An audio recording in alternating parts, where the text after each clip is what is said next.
ನಮಸ್ತೆ ಸ್ನೇಹಿತರೆ. ಶಿವನ ಮೂರನೇ ಕಣ್ಣಿನ ಮೂಲವು ಹಿಂದೂ ಪುರಾಣಗಳ ಅತ್ಯಂತ ಶಕ್ತಿಶಾಲಿ ದಂತಕಥೆಗಳಲ್ಲಿ ಒಂದಾದ ಸತಿ ಮತ್ತು ಶಿವನ ಕಥೆಯಲ್ಲಿ ಆಳವಾಗಿ ಬೇರೂರಿದೆ. ಶಿವಪುರಾಣದ ಪ್ರಕಾರ ಶಿವನ ಮೊದಲನೇ ಪತ್ನಿ ಸತಿ ತನ್ನ ತಂದೆ ರಾಜ ದಕ್ಷ ಆಯೋಜಿಸಿದ ಮಹಾಯಜ್ಞದ ಸಮಯದಲ್ಲಿ ಸ್ವಯಂ ದಹನ ಮಾಡಿಕೊಂಡಳು. ದೇವರುಗಳನ್ನು ಗೌರವಿಸಲು ಉದ್ದೇಶಿಸಲಾಗದ ಈ ತ್ಯಾಗ ಸಮಾರಂಭವು ದಕ್ಷನು ಶಿವನನ್ನು ನಿರಾಕರಿಸಿದ್ದರಿಂದ ಉದ್ದೇಶಪೂರ್ವಕವಾಗಿ ಅವನನ್ನು ಹೊರಗಿಟ್ಟಿತು. ಸತಿ ತನ್ನ ಪತಿ ಮತ್ತು ದೈವಿಕ ಜೀವಿಗಳ ಕಡೆಗೆ ಸ್ಪಷ್ಟವಾದ ಅಗೌರವವನ್ನು ಕಂಡಾಗ ಅವಳು ದುಃಖ ಮತ್ತು ಕೋಪದಿಂದ ಮುಳುಗಿದಳು. ಅಂತಿಮವಾಗಿ ಯೋಗದ ಸ್ವಯಂ ತ್ಯಾಗದ ಬೆಂಕಿಯ ಮೂಲಕ ತನ್ನ ಜೀವನವನ್ನು ಕೊನೆಗೊಳಿಸಿದಳು. ಸತಿಯ ಮರಣದ ಸುದ್ದಿ ಕೇಳಿ ಶಿವನು ಊಹಿಸಲಾಗದಷ್ಟು ದುಃಖಿತನಾದನು.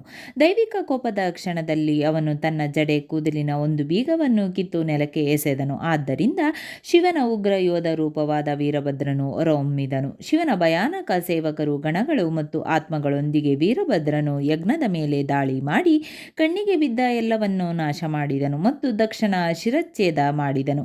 ಶಿವಪುರಾಣದಲ್ಲಿನ ಈ ವಿನಾಶಕಾರಿ ಕ್ಷಣವು ಶಿವನ ವಿನಾಶಕಾರಿ ಶಕ್ತಿಯ ಮೊದಲ ತೀವ್ರ ಅಭಿವ್ಯಕ್ತಿಯನ್ನು ಗುರುತಿಸುತ್ತದೆ.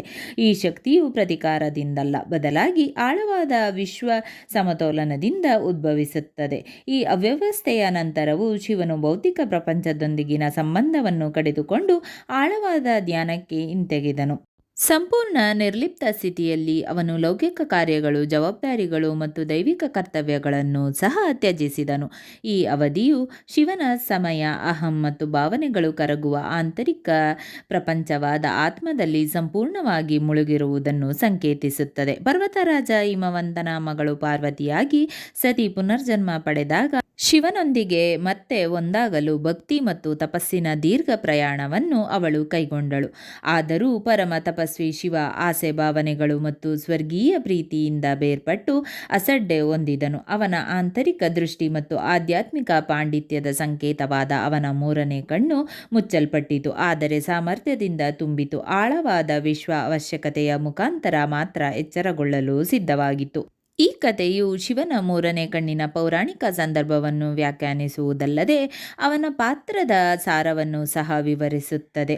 ತೀವ್ರವಾದ ವಿನಾಶ ಮತ್ತು ಅತೀಂದ್ರಿಯ ನಿಶ್ಚಲತೆಯ ನಡುವೆ ಭಾವನಾತ್ಮಕ ನಷ್ಟದಿಂದ ದೈವಿಕ ನಿರ್ಲಿಪ್ತತೆಯವರೆಗೆ ಚಲಿಸುವ ಜೀವಿ ಸತ್ಯ, ಧರ್ಮ ಮತ್ತು ಆಂತರಿಕ ಅರಿವಿನಿಂದ ಮಾತ್ರ ಮಾರ್ಗದರ್ಶಿಸಲ್ಪಡುತ್ತದೆ.